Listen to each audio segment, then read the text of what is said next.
제주 시내 한 노인 주간보호센터에서 백신 접종을 마친 종사자 등 16명이 돌파 감염된 것으로 확인됐습니다.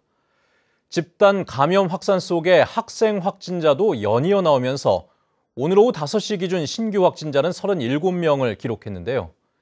1일 확진자 수로는 역대 최다 기록입니다. 홍수영 기자입니다. 제주시내 노인 주간보호센터에서 시설 이용자 1명이 처음 확진 판정을 받은 것은 지난 10일.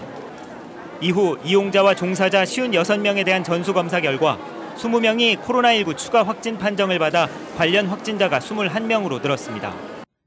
확진자는 이용자 14명과 직원 3명, 그리고 나머지 4명은 가족으로 이용자 가운데 접종을 하지 않은 1명과 가족 4명을 뺀 16명은 2차 접종까지 완료한 돌파 감염으로 확인됐습니다.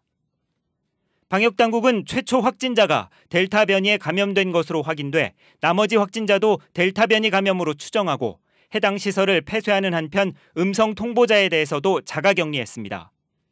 무더기 돌파 감염에 이틀 새 신규 확진자만 60명. 새로운 집단 감염 사례로 확인된 제주시내 음식점에서 4명이 추가 확진돼 관련 확진자가 7명으로 늘어나는 등 이달 들어서만 3번째 집단 감염이 확인됐습니다.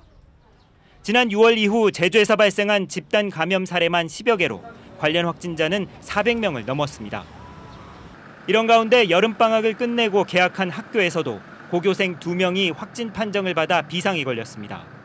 그 2학년 학생들 중심으로 해서 전부 검사를 지금 받고 있고 내일은 이제 원격 수업 전환해서 2학년만 전환해서 이제 수업을 이제 진행할 예정입니다.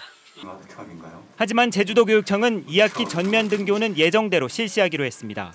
과대학교는 학년별 시차 등교 등 완충 기간을 거치고 방역 인력과 물품을 추가 지원해 수업 진행에 차질이 없도록 하겠다는 겁니다.